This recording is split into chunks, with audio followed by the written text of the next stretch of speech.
Amigos, qué gusto que nos acompañe, como siempre, un verdadero placer. Pues ya estamos aquí para platicar acerca del horizonte de la economía, hay muchas interrogantes y bueno, pues hay una en particular que a todos nos inquieta, que es la evolución de la inversión fija bruta.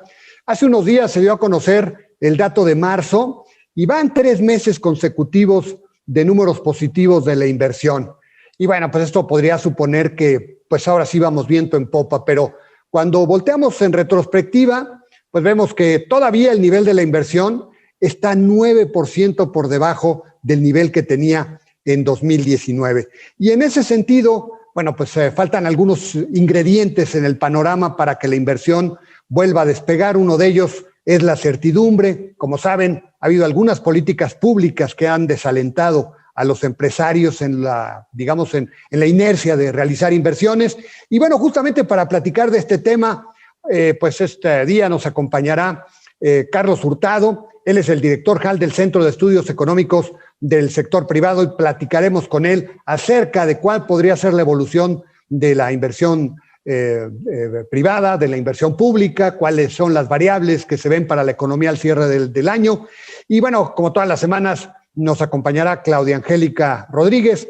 Y en esta ocasión vamos a platicar con ella acerca de la industria de autopartes, que, bueno, pues está buscando arrebatarle a Alemania el 4º sitio como productor del orbe, esto para 2023. Y bueno, pues hay planes interesantes. ¿Qué significa esta industria para nuestro país? Bueno, pues lo invito a que se quede con nosotros.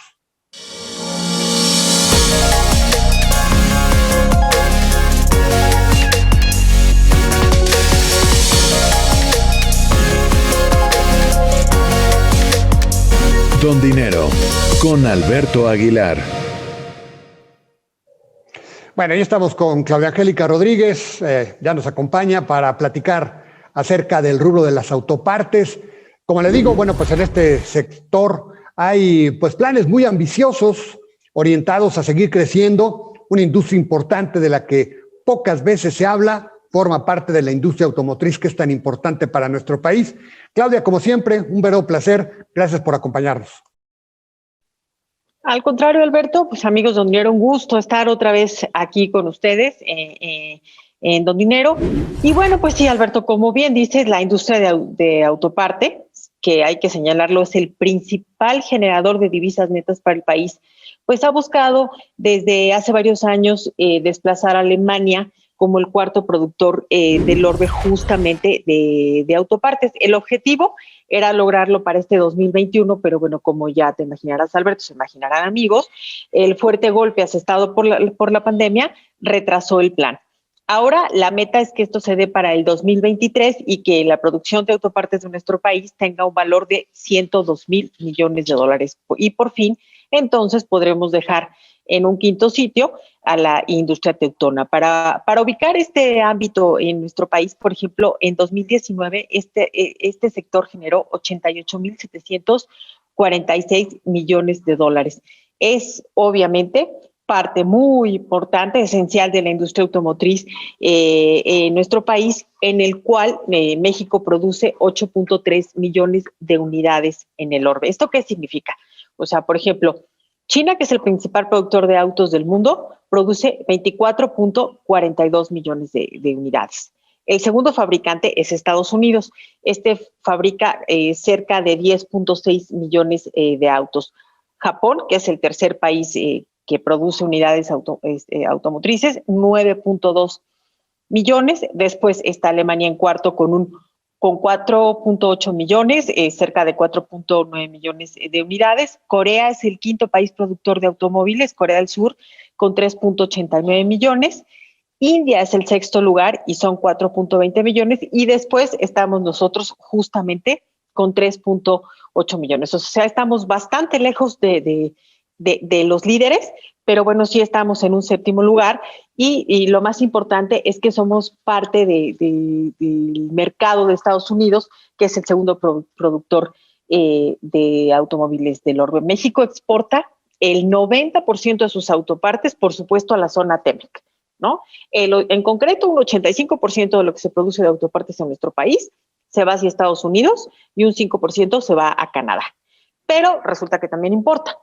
Obviamente el 56% de las autopartes que importamos vienen de Estados Unidos, en tanto que un 4.9% provienen de Canadá.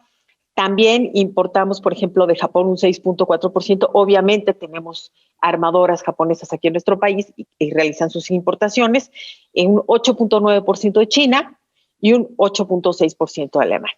La gran oportunidad para México, de donde se presenta de acuerdo con el Instituto Nacional de Autopartes, donde se agrupan las grandes automotrices, bueno, pues justamente del TEMEX. Y es que hay que recordar que en la negociación para el TEMEC se exigió un contenido regional del 75% versus el 62.5% anterior. Obviamente ahí es donde la industria considera que hay una gran oportunidad para la industria nacional en ese aspecto y espera lograr atraer pues hasta 8,000 millones de dólares de inversiones de aquí al 2023. O sea, claro, se tienen que concretarla. INA ya ha señalado que en el primer trimestre de este año llegaron solamente 662 millones de dólares, pero de aquí al 2023 se podrían concretar entre 5,000 y 8,000 millones de dólares de inversión, lo que obviamente daría un empujón fuerte a la producción de autopartes en nuestro país. México participa, hay que señalarlo, esto es una parte importante, de ahí la apuesta al TEMEC, con el 51.2% de todas las importaciones de autopartes que realiza Estados Unidos, que como ya lo dijimos, el segundo fabricante de autos del orbe. IMNA también apuesta a que va a haber una oportunidad para México por los tratados comerciales que está negociando Estados Unidos, tanto con Japón como con la Unión Europea. ¿Qué va a pasar? Que obviamente al concretarse acuerdos comerciales van a bajar los aranceles que tiene que pagar Estados Unidos en sus exportaciones hacia esos países y van a crecer las exportaciones de autos de Estados Unidos y ahí es en donde México podría exportar todavía más autopartes a nuestro importante socio comercial. La guerra con China, por supuesto, que también juega su parte importante. Ahí hemos logrado desplazarlo en algunos puntos. Y la otra parte que INA está considerando que podría ayudar a este empujón, que es, o sea, si lo consideramos son solamente 2 años para llegar a este cuarto lugar, tendría que ver con la reposición de inventarios, porque pues hubo un fuerte golpe, como lo sabemos, y todavía lo estamos sufriendo por la pandemia del COVID-19. De hecho, están atrasadas mucha producción de automóviles en el mundo por estos famosos chips, esta cadena de producción que se interrumpió, Alberto. Queda claro que la mesa está puesta para que al final de cuentas México aproveche el TEMEC y México aproveche pues esta enorme competitividad que ha adquirido nuestra industria automotriz, el negocio de autopartes, para atraer muchas inversiones. Pues muchas gracias por tu comentario, Claudia. Por el contrario, y aquí estaremos el próximo miércoles. Bueno, si me permite, voy a un corte y regreso con la entrevista.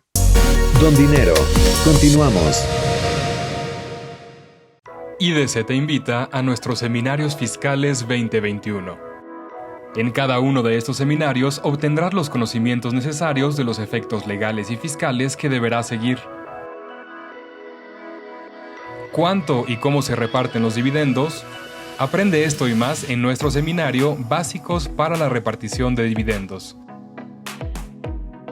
Conoce el tratamiento fiscal y de comercio exterior del robo o destrucción de mercancías que debes ofrecer en donación, materias primas, productos terminados o que hubieran perdido su valor. ¿Cómo atender una cancelación de certificados digitales? Descúbrelo en este seminario. La normativa fiscal aplicable en cada país tiene que ajustarse al contexto internacional para establecer cómo se determina la renta del contribuyente. Cerramos nuestros eventos fiscales con todo lo nuevo en la reforma fiscal el 25 de noviembre. Llévate todo el paquete fiscal con nuestra promoción en conmemoración de los 35 años de IDC. Ponte en contacto con nosotros. Don Dinero, regresamos. Bueno, ya está con nosotros Carlos Hurtado. Él es el director general del Centro de Estudios Económicos del Sector Privado, el CESP. Y pues me da mucho gusto saludar con Carlos Hurtado. Carlos, como siempre, un verdadero placer. Gracias por acompañarnos. ¿Qué tal, Alberto? Muchas gracias por la invitación. Gracias, Carlos. Pues, Carlos, un año todavía complicado, aunque pues tenemos un año en donde vemos dos realidades, ¿no? El dinamismo externo, ligado a la economía de los Estados Unidos. Y luego, pues nuestro mercado interno todavía muy decaído después del golpe de la pandemia del año pasado. ¿Cómo ves las cosas? Estamos muy cerca de concluir el primer semestre. ¿Cómo ves la situación en este primer semestre que estamos viviendo y cómo ves hacia futuro? ¿Cuál es el horizonte que ves para la economía? Bueno, mira, yo coincido contigo en que el diagnóstico así muy de alto nivel que haces, muy superficial que hacemos en este momento, de decir, bueno, la economía sigue con un mercado interno muy lento, que le ha costado mucho trabajo recuperarse. Sí hay una recuperación, ciertamente, pero es una recuperación muy lenta. Y yo creo que vamos a poder entrar en detalle con esto después. Y que está haciendo, para fortuna de México, está experimentando un jalón de la economía, por parte de la economía de Estados Unidos, que viene creciendo muy bien, gracias a tanto apoyo que han implementado en ese país para el consumo de las personas, para la sobrevivencia de las empresas, etcétera, ¿no? Entonces, yo creo que aunque estamos terminando el primer semestre, todavía tenemos muy pocas cifras del segundo trimestre. En esta ocasión, esto no pasa todos los años, obviamente, en esta ocasión va a haber un quiebre o por lo menos un quiebre aparente en la evolución de los principales indicadores económicos. Mira, solo con poner un ejemplo, si el Producto Interno Bruto del segundo, tercero y cuarto trimestres del año de 2021 se estancara, es decir, fuera igual que el del primer trimestre, que es el único que tenemos hasta ahorita de información, el crecimiento anual del producto en el segundo trimestre, respecto obviamente al segundo trimestre de 2020, sería de 17%. Y en realidad no estaría creciendo en ese supuesto, ¿no? Entonces, esto lo vamos a tener en todas las variables y puede ser muy confuso. Entonces hay que tener mucha atención al leer las variables y yo preferiría ir viendo las más marginales, y me explico, las que son trimestre con trimestre, mes con mes, etcétera, ¿no? Como las que salen en todos los que el INEGI está siempre publicando. Sí. Ahora, sin embargo, Carlos, la mayoría de los analistas han estado replanteando sus estimaciones de crecimiento. Todas las que se tenían, se empezó sobre 4.2, las elevan a 4.5 y ya hay análisis, estimaciones que están sobre 5, 5.5. ¿Cómo las ves tú? Yo creo que hay dos fenómenos, Alberto. Mira, uno, que el cierre del cuarto trimestre del 2020 fue un trimestre afortunado en términos de crecimiento marginal en ese momento, el cuarto, pero eso pone un piso para todo el 2021. Entonces, cuando uno le añade crecimientos, aunque sean muy pequeños, trimestre a trimestre a la economía en el 2021, pues con respecto al año pasado se hacen muy grandes. Entonces, es un efecto principalmente aritmético. Y está lo otro que tú mencionas, que la verdad es que la economía de Estados Unidos está creciendo de manera muy buena y sí tiene un efecto importante sobre nuestras exportaciones, los mexicanos mandando muchísimas remesas de por allá. Eso también es un fenómeno que ayuda. Tú sabes que las remesas, bueno, no sé, los estudios que hay de las remesas dicen que lo que más explica los niveles de remesas es la diferencia de ingresos entre personas relacionadas en ambos países. Entonces, por decir algo, familias que tienen familiares en Estados Unidos, pues la verdad es que les ha ido muy bien a la gente, pues por tanto apoyo, porque la economía está mejor, etcétera. Y aquí yo creo los niveles de pobreza han subido mucho. En fin, aquí está muy precaria la situación y pues eso es lo que explica las remesas, ¿no? ¿Cuál es tu perspectiva para el mercado interno, para el consumo? ¿Puede recuperarse un poquito más hacia el segundo semestre? Porque pues hemos visto, en los últimos días se dieron a conocer datos de consumo y hay mejoras, pero no sé qué tan consistente va a ser esa recuperación hacia el segundo semestre. Tú dime, Carlos. La verdad es que, mira, yo creo que hay dos fuerzas que actúan en sentido contrario cada una de ellas. Uno, bueno, pues hay reapertura de actividades. Y yo creo, esto es más, digamos, psicológico, me parece. También hay mucha ansia de la gente por ir a las tiendas, por ir a los restaurantes, sí, a los proveedores de servicios, ir a los gimnasios, etcétera, ¿no? Yo creo que hay las dos cosas, una demanda potencial y una reapertura, por un lado. Pero la otra es que a mí me parece que los ingresos de la población están muy mermados. Y eso actúa de manera distinta. O sea, hay como una especie de consumo reprimido y por el otro lado también el bolsillo bastante, digamos, contraído. Entonces ahí como que eso va a tener pues un contrapeso, ¿verdad? Las dos inercias, ¿no? Exacto. Dos fuerzas en sentido contrario. Bueno, pues ojalá que se imponga el consumo reprimido, ¿no? Para que se pueda recuperar la economía, es lo que todos queremos, ¿verdad? Claro. Bueno, y ahí también habrá que ver, digo, el resultado electoral a mí se me hace que no va a ser mayor diferencia en cuanto al rumbo de la política económica, pero uno podría ser en un ambiente un poco más conciliatorio, que me parece que se está dando, menos divisorio, que habrá que ver, ¿no? Esto es muy temprano, que pues también el gobierno podría reconsiderar y actuar un poco más en apoyo al ingreso de las familias y al ingreso de las empresas, particularmente las más pequeñas y medianas, ¿no? Y eso, pues, yo le daría algo de esperanza, Esperanza. O sea, no como expectativa racional. Sí. Bueno, si me permites, Carlos, vamos a un corte y regresamos. ¿Cómo no? Don Dinero, continuamos.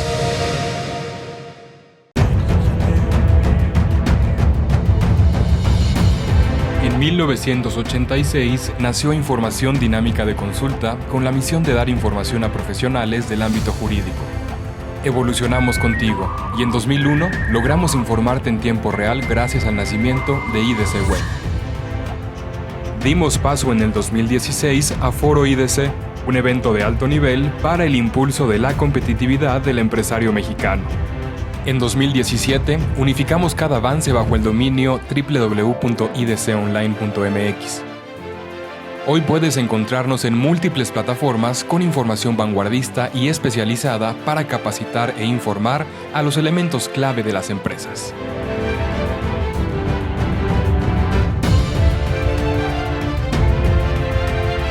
A 35 años de nuestro nacimiento, ha sido un honor acompañar tu labor de llevar a México al futuro.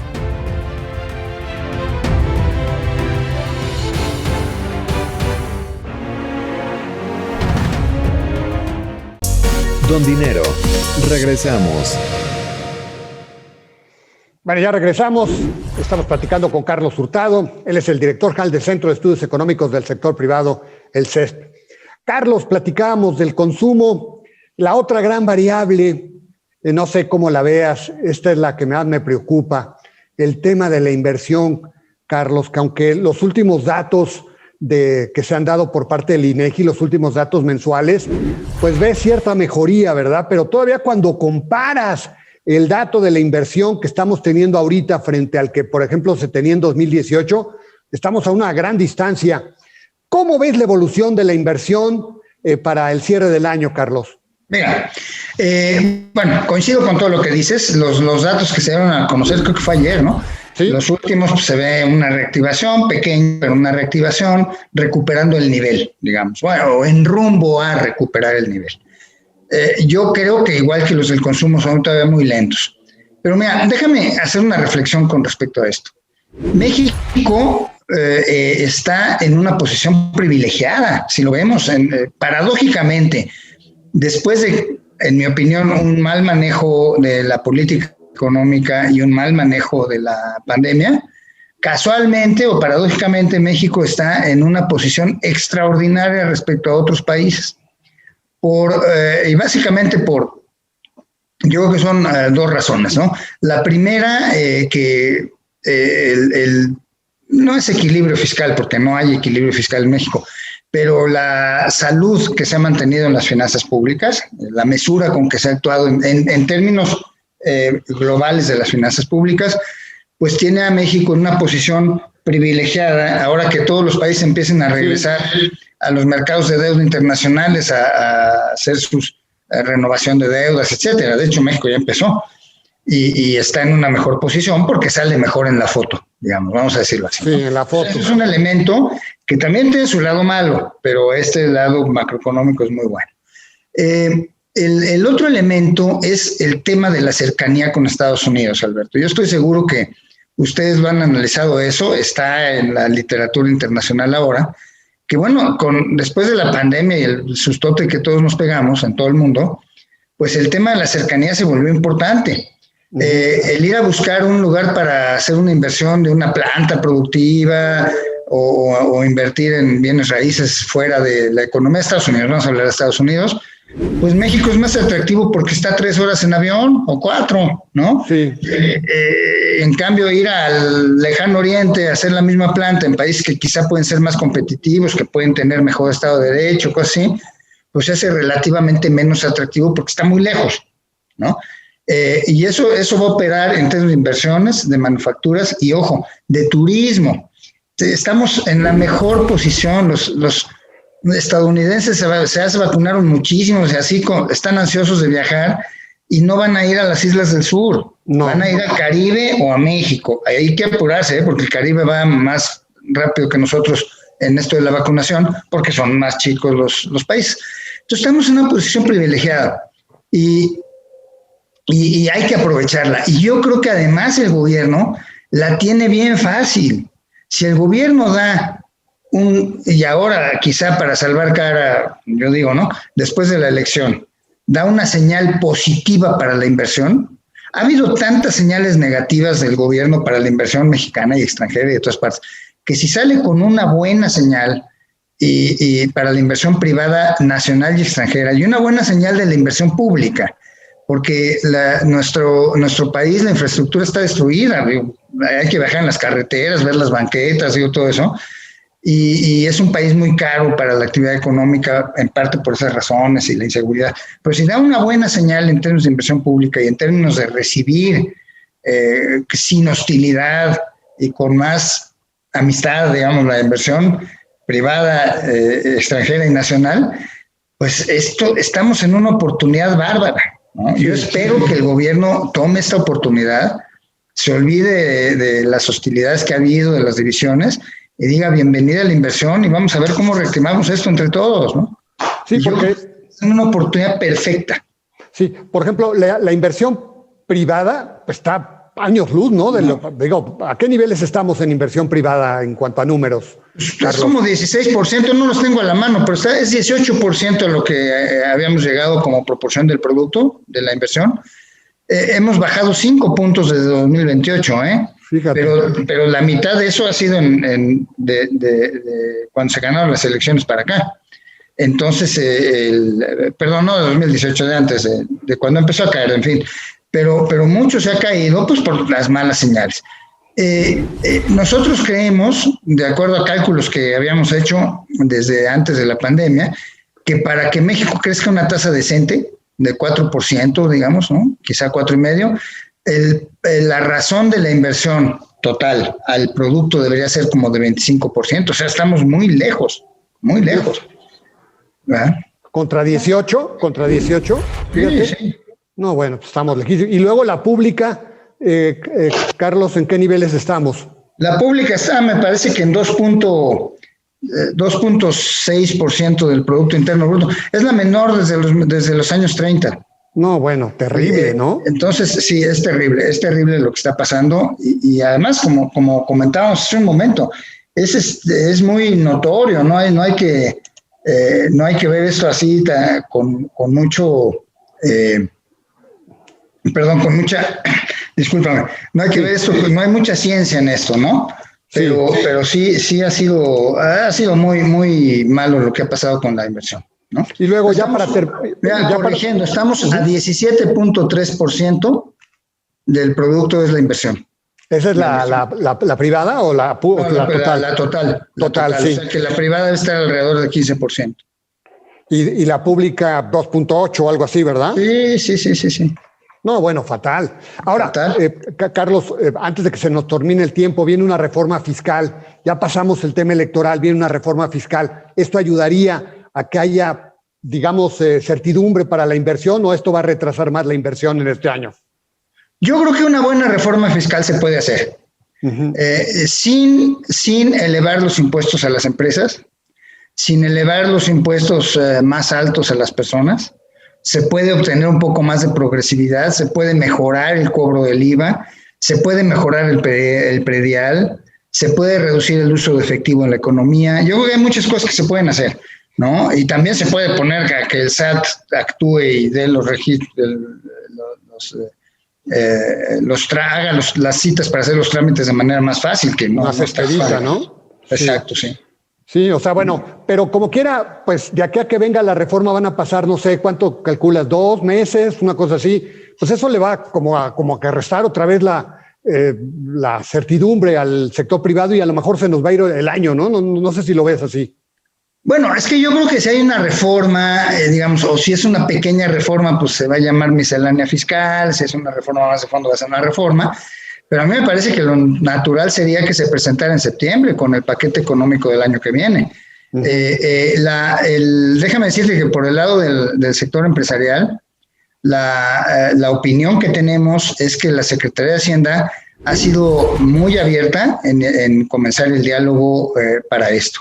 Yo he estado ya en reuniones ahí, y no solo yo, sino la gente que sabe de impuestos ahí del sector empresarial, ¿no? Ajá. Entonces hay una actitud más abierta de la Secretaría de Hacienda, aparentemente con más ganas de escuchar las cosas y pues estamos optimistas en lo que pueda salir de ahí. Bueno, pues ahí hay una gran oportunidad entonces. Pues Carlos, muchas gracias. Siempre es un gusto poder platicar contigo. Siempre se te aprende. Muchísimas gracias, Carlos. Como siempre, un verdadero placer, ¿eh? Yo te agradezco mucho tus comentarios, de veras, Alberto, y un saludo a la audiencia de tu programa. Gracias, Carlos. Bueno, y él es Carlos Hurtado, él es el director general del Centro de Estudios Económicos del Sector Privado. Amigos, nos vamos. Gracias por habernos sintonizado. Lo invito a que lo haga la próxima semana. Aquí estaremos, como siempre, al pie del cañón. Que la pase bien.